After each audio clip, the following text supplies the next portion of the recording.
ingon pa din ha ang pulong sa Ginoo nga hinumdumi ang gihimo, no? Hinumdumi ang gihimo nako sa una nga nakalatas ang inyong mga forefathers sa nakagawa sila sa Egypt.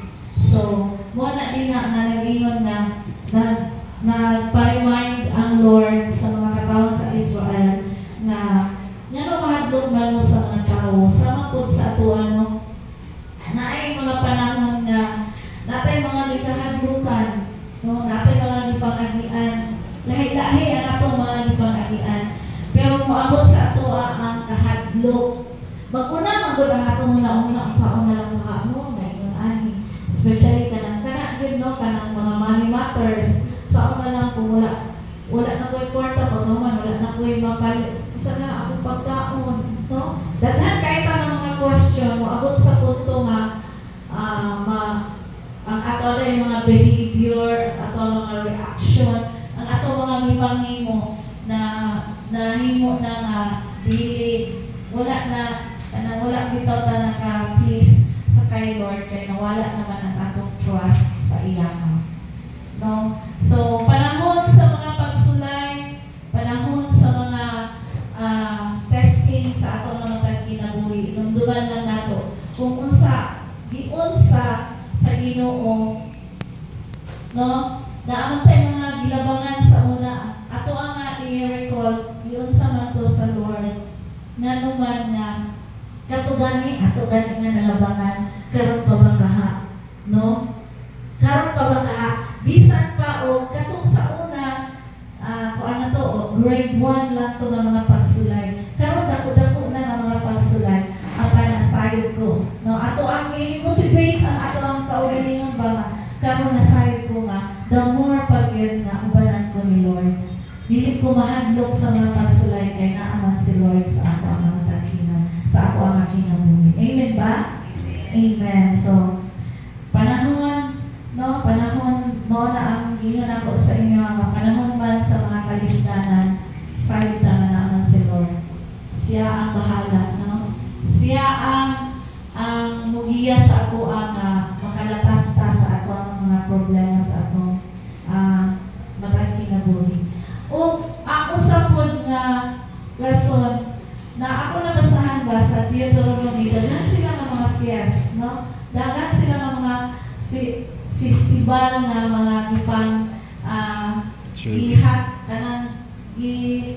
ihatag bitaw ni Moses hinumdumi nga kini nga festive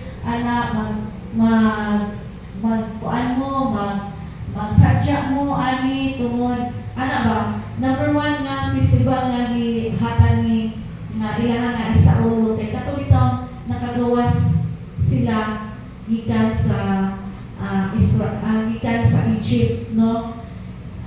Gihatag ni sa Lord nga dapat inyong hinumduman, no? Inyong hinumduman, inyong adasigon ang inyong kaugalingon nga nakagawas mo ani tungod sa kay Lord. Parehas po sa ato no? Unsa man ang mga Egypt sa ato ang pagkinabuhi. Dapat atong hinumduman nga Lord, mudalig gid ko sa imo kay tungod sa imong gihimo sa ako nga kinabuhi, no? Mudalig gid ko, musimba ko sa imo nga magkaroon ta motivation na Lord karon nga kagabion ugma nga adlaw ako na maibalik sa imo ang ako ang mga pagpasalamat tungod kay imo nga gihatagan ko og kadaugan. Kini lang daan nga nahuman ang Lunes maabot na pud taog Sabado nakakaunta gihatagan ta og gusto, no? Gihatagan ta og sanina, gihatagan ta og pagkaon. Mo na ang usa ka hinungdan ngano nga mo duol ta sa Ginoo magpasalamat, no? Naamay mga butang nga wala pa nato natugtan apan nasayod ta nga sa sakto nga panahon mo abot pud na sakto. Amen ba? So karon nga kagabion atong ibalik sa Dios ang ato ang mga pagpasalamat ug mga pagdayon. Hallelujah. Thank you, Lord. Thank you, God. Diyan nga kagabion, Ginoo. Lord, i-motivate me, Lord. Nabisan pa sa mga naaningan, sa mga kasumanan, mga discouragement. Holy Spirit, ibutang sa mga matag kasing-kasing na sa mga matag kinabuhi. Ako ka na maday kung masimba. Mapasalamatan ka na mo tungkol sa inyong ihimo sa mga matag kinabuhi. Hallelujah. Thank you, Lord. Oh, nabahanan ka na Diyos na ang mga gialagawan. Lord, hallelujah. You deserve everything, oh God. You deserve sa mga pagdaig o pagsimba. Ang mga ito ginanihan kanino, Lord, ang mga matag kinabuhi. Hallelujah. Hallelujah. Hallelujah. Oh, Holy Spirit of the living God. Oh, hallelujah. Come on. Let us acknowledge the presence of the Lord. Let us acknowledge the presence of the Holy Spirit. Thank you, Jesus. Thank you, Holy Spirit. Thank you, Lord. Oh, hallelujah. Hallelujah. Thank you, Jesus. Bring us, oh God, into your presence this evening. Ibalik ni Ginoo kung ginunsang ninyo pagluwas. Ibalik ni Ginoo kung ginunsang ninyo pagtabang.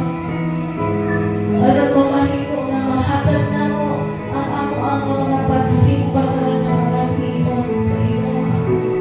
You're the only one we praise and worship. Thank you, Lord. Thank you, Jesus.